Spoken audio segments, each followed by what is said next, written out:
Hey guys, YouTuber 100 here. Alright, now here I am with another Phase 3 MCU review. And now, here I am with a review for Thor Ragnarok. So, yeah, this was a pretty great film.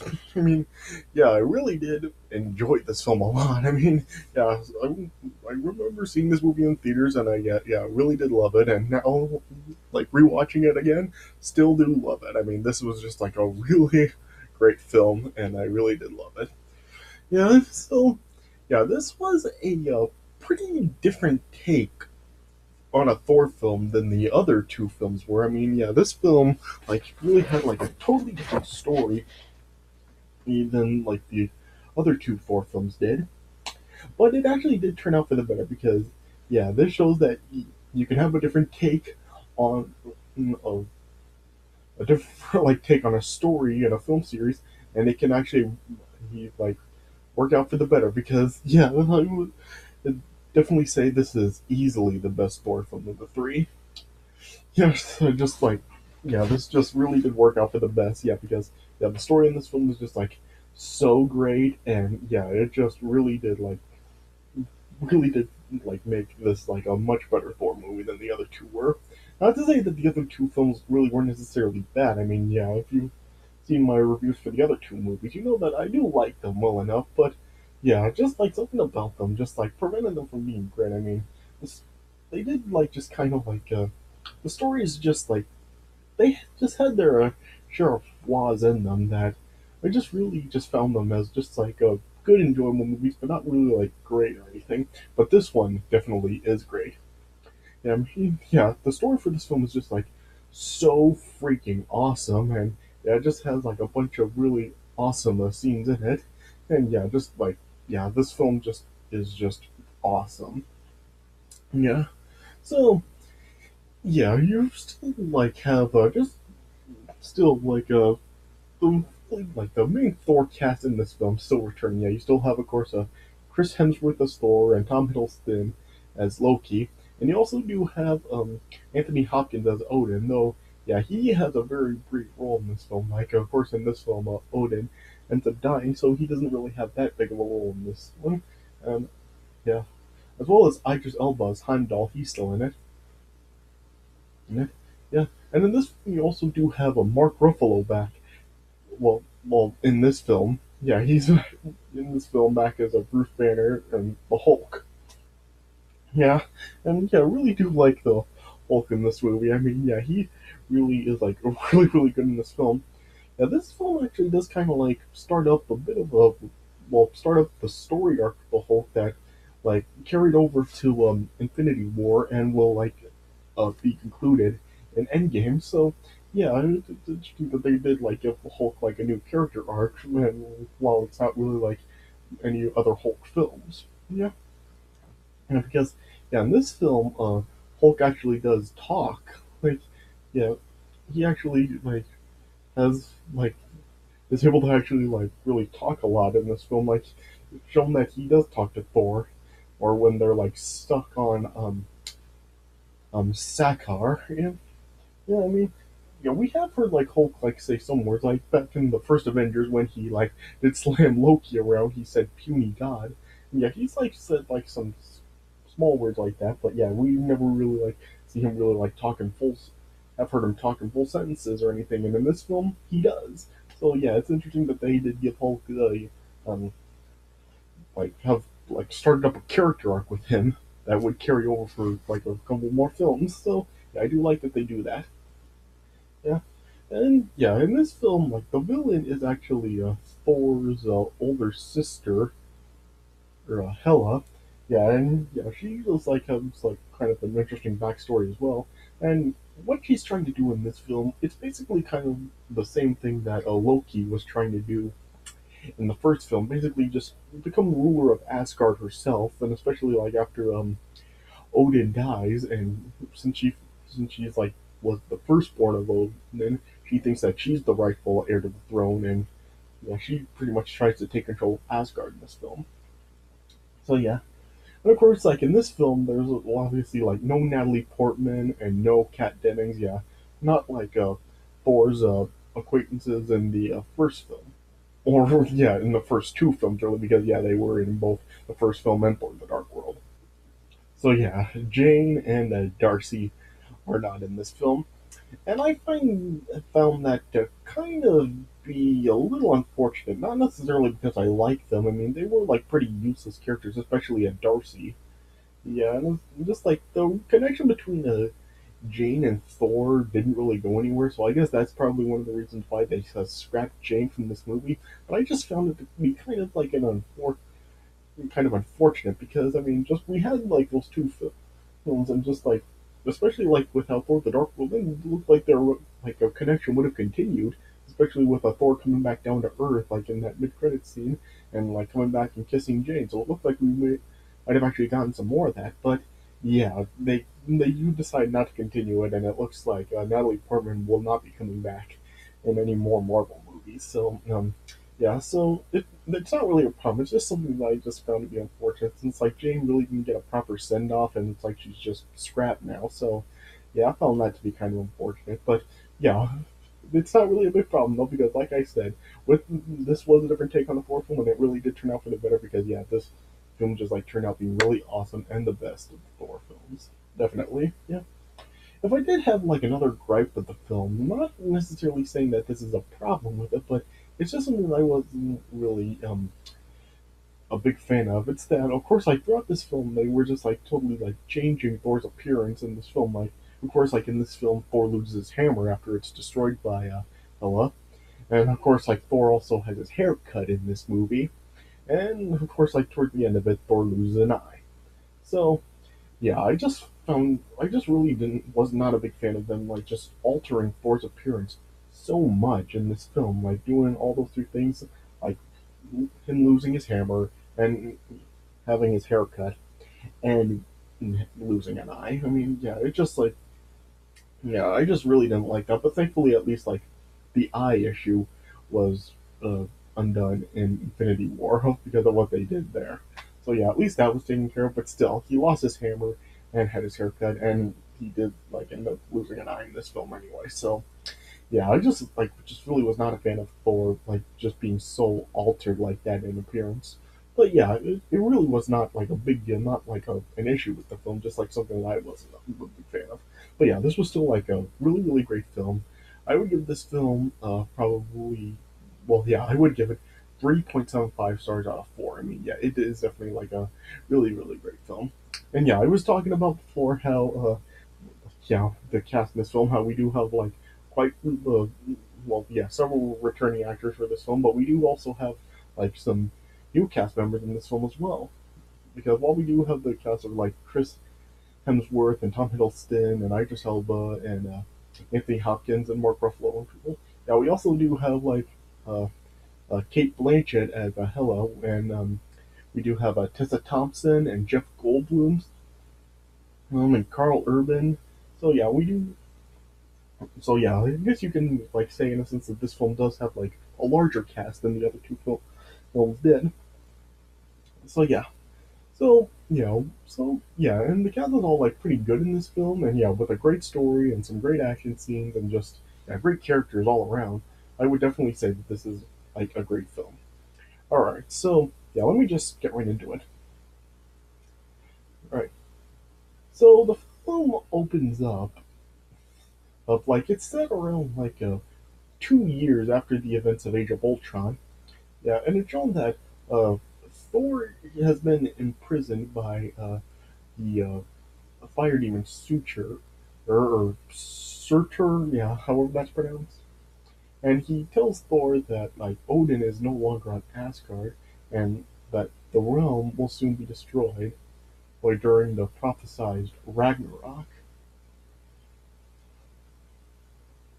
Uh, and that'll happen when the Surtur, yeah, I'm sorry, I'm not quite sure how to pronounce it, but yeah, he unites his. It would happen after he reunites his crown with the eternal flame that burned in Odin's bolt. Eventually, Thor freed himself, after like retrieving his hammer, and then yeah, fought off Surtur and his army with the the immigrant song by Led Zeppelin playing. So yeah, the immigrant song used in this film, and yeah, it was pretty surprising to hear like the immigrant song used in this film because and yeah, of course, like Led Zeppelin does have a history of not really letting people use their songs. I remember in Jack Black actually did a beg Led Zeppelin to let them use the immigrant song in School of Rock. But yeah, they it did end up working and they did get it. Yeah, it's kind of an interesting way that Jack Black actually did beg for Led Zeppelin to let them use the immigrant song. Yeah, I mean, if you want to see that with Jack Black begging Led Zeppelin to let them use the immigrant song in School of Rock, I'll have a link to that down in the description if you want to see that because yeah, it is like kind of an interesting thing because yeah, just the way that Jack Black like begs for it, it's just like yeah, it's just interesting. So yeah, I'll have a link down there in the description if you want to see how that wound up being. Yeah, all right, but anyway, yeah, and eventually then Thor then did defeat Suitor. Yeah, I'm sorry, I'm just not sure how to pronounce it. Yeah, and yeah, he ended up taking this the crown away, and yeah, Thor felt that doing this, it it now like prevented Ragnarok from happening. Yeah, and eventually Thor returned to Asgard, but yeah, it showed that Heimdall wasn't there, and yeah, Thor eventually of course, like at the end of Thor: The Dark World, it showed that Loki was actually posing as Odin, and then yeah, in this film, like the Thor ended up like exposing Loki you for posing as Odin, yeah. And after Thor or like wanted like had Loki like tell him where Odin actually was, yeah, Loki like just told Thor that Odin was down on Earth, so they went back down. They went down to Earth to find him, and then eventually Thor came across Doctor Strange, and who yeah is still played by Benedict Cumberbatch. So yeah, Benedict Cumberbatch I guess is another returning actor for this film. Though yeah, he does have a very brief role here. Yeah, this is like his only appearance in the film. Yeah,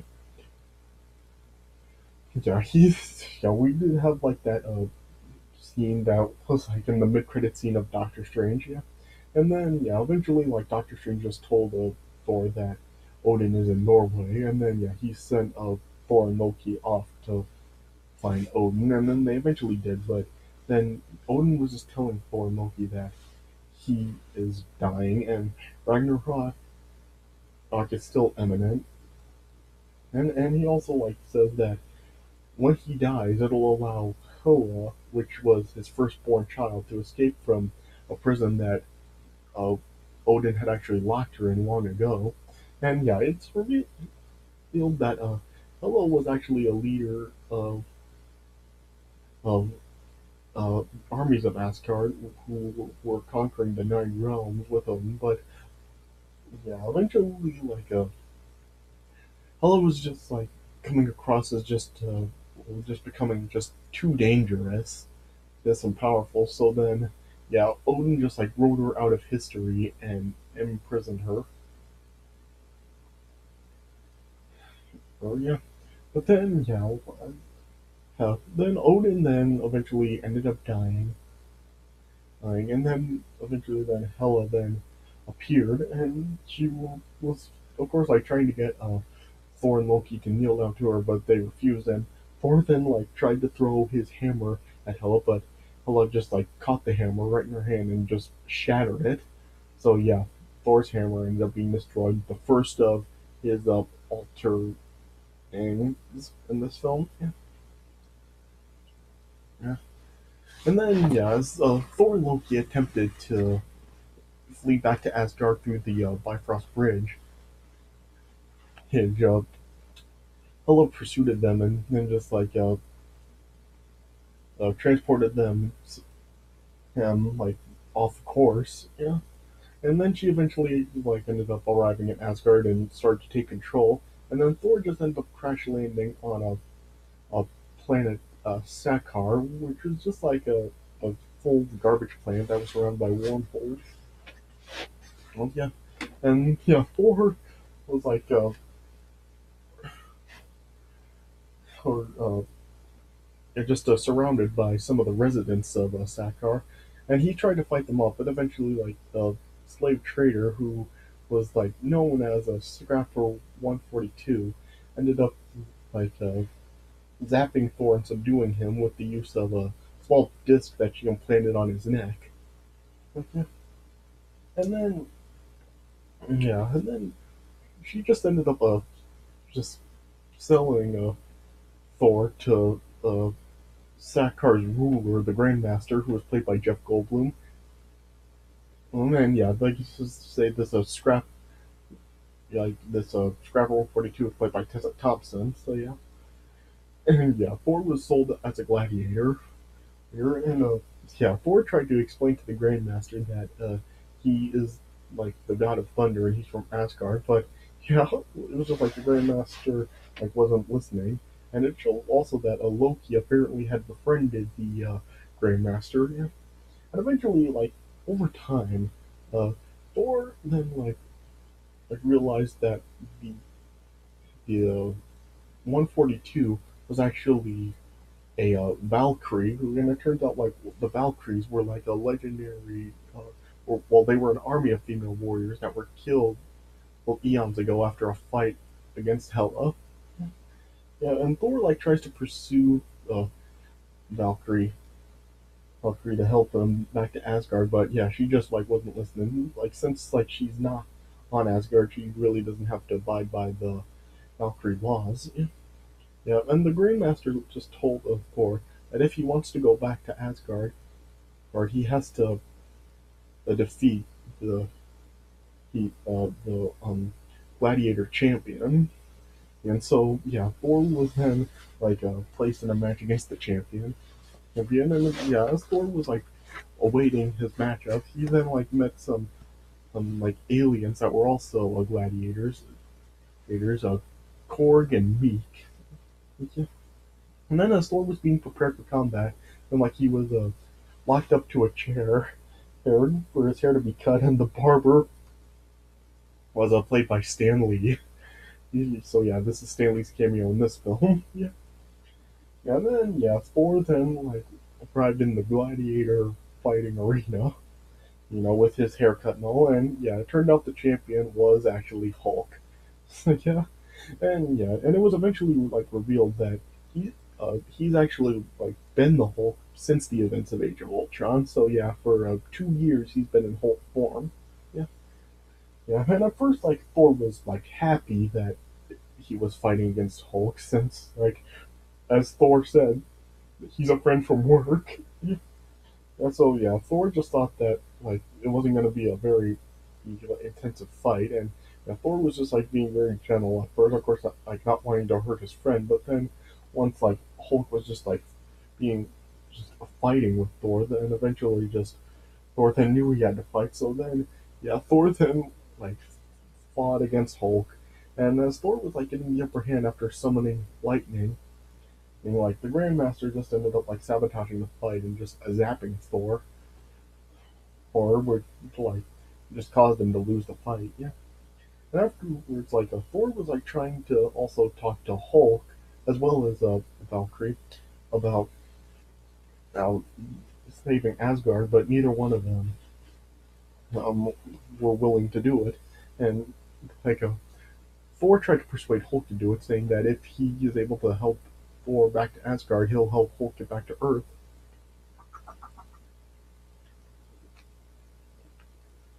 But Hulk was just saying that Earth hates him, so yeah, Hulk basically just wanted to stay. Yeah,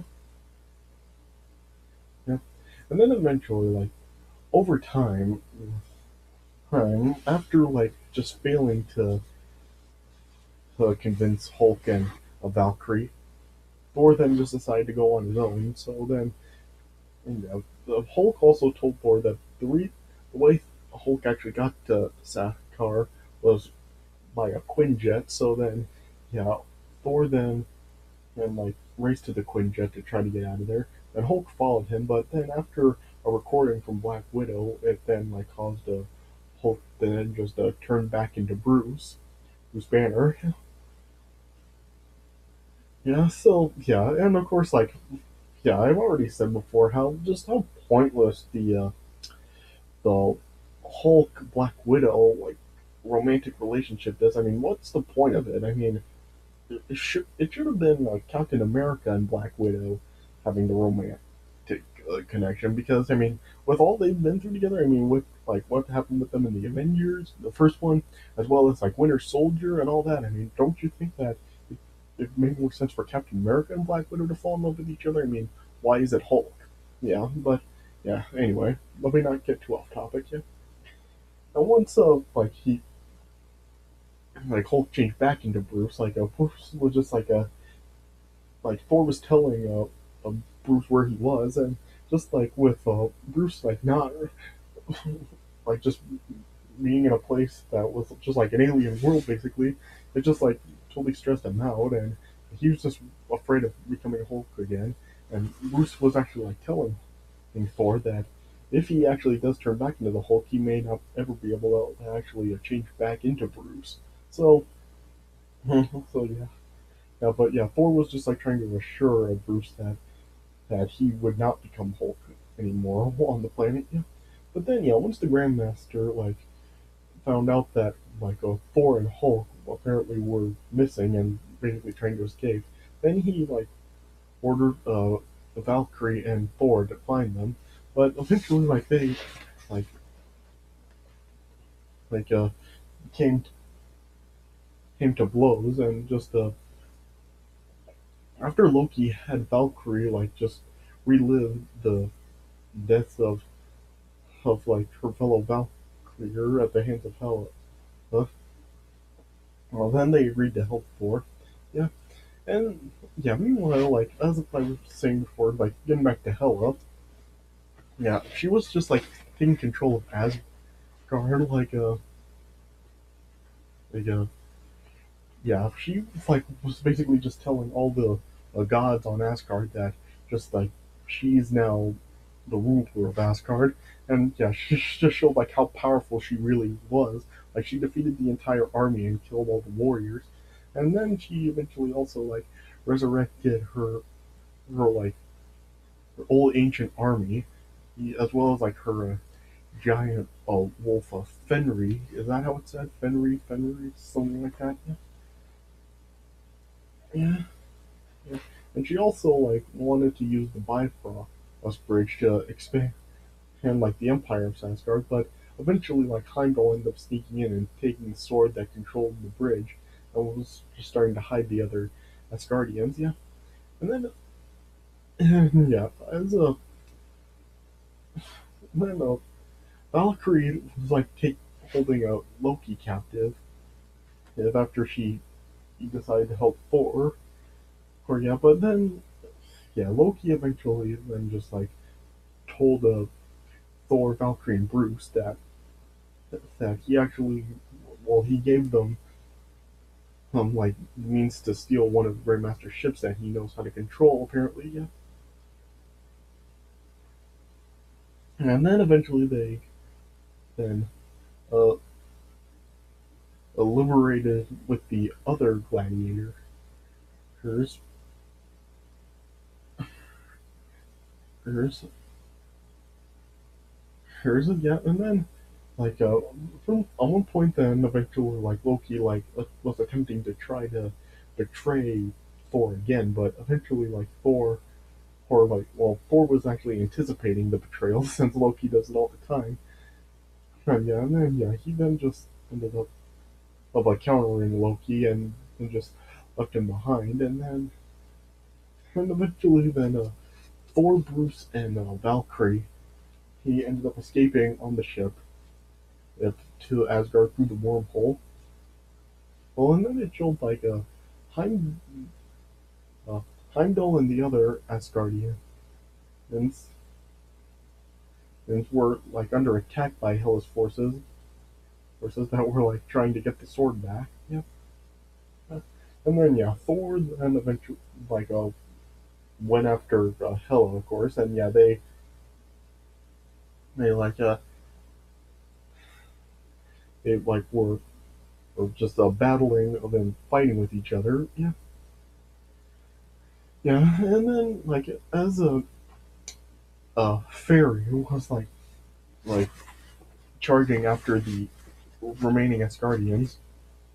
I mean, then Bruce then turned back into the Hulk. That was funny. Like he jumped out of the ship and I guess he was expecting to transform into the Hulk while falling down, but yeah, he didn't and just hit down on the bridge and show up Bruce. But then yeah, as a fairy was then charging the Asgardians more. Then he just all of a sudden became Hulk and then was fighting Fenrir. Yeah. And yeah, then eventually, after a slash to Thor's face by Thor then lost his right eye. Yeah. And then when it looked like Hela was Thor finished off and had him defeated, then Thor had a vision of Odin, and yeah, Thor was just saying that Hela's just too strong for Thor, and just without his hammer, he's pretty much can't do anything to win. But then, yeah, with some persuasion from Odin, just asking Thor what he's the god of. If is he the god of hammers, then a persuaded Thor to then summon up some lightning, and then yeah, he then fought back against Hela as well as the rest of her army, and then yeah, with the immigrant song playing again, and after Loki then arrived, with the other gladiators. Years they did battle with the rest of Hela's army. Yeah, yeah, and then Hulk eventually defeated fairies. Yeah, yeah, and then eventually when Thor just finally came face to face with Hela one more time, like he realized that the only way to really stop Hela is the Ragnarok. So then, yeah, Thor then sent Loki to retrieve uh, Surtur's crown, and then yeah, Loki then just placed it on the eternal flame, and then yeah, that then made a Surtur, yeah, still having trouble with that, be reborn, and then yeah, he then Asgard then was then totally under attack, and then yeah, Asgard just ended up being destroyed while all the Asgardians got onto the ship, and then yeah, Hela ended up being killed. Yeah, yeah, and it was funny. Hulk then tried to go after Surtur, but yeah, Thor just told him for once don't smash. So yeah, then Thor took well no Hulk took Thor and a Valkyrie and leaped onto the ship. Yep, yeah. And then, yeah, Thor then was given a patch to put over his missing eye, and so yeah, and then Thor was now named the king of the Asgardians. Yeah, and then yeah, Thor then decided to go to Earth, and then yeah, then the movie then cut to credits. But yeah, then during the mid-credit scene, as just Thor and Loki were talking, it then just showed they were intercepted by a enormous spacecraft, which of course was Thanos' ship and would carry over to the opening of Infinity War. So yeah, yeah. So yeah, it was nice to see it was building up to that. When I watched that scene, it just sends chills down my spine. It just is so freaking awesome just to see just that huge ship just intercepting and the ship with Thor, Loki, and all the Asgardians. So yeah, great. And then yeah, then we had the post credit scene where it just shows the Grandmaster was just being surrounded by all of his former subjects and stuff. And he was just trying to just told him they did a good job and just give him a pat on the back. Yeah. And then yeah, and then it just ended with saying Thor will return in Avengers Infinity War. So yeah, and of course that everyone pretty much already knew that was going to be Thor's next appearance. But yeah, it just then confirmed it. So yeah, so like I said, 3.75 stars out of 4. I mean, yeah, definitely a really great movie. Like I said, it just shows that a different take for a film and a series can be done for the better and make it even better, an even better film than the other ones.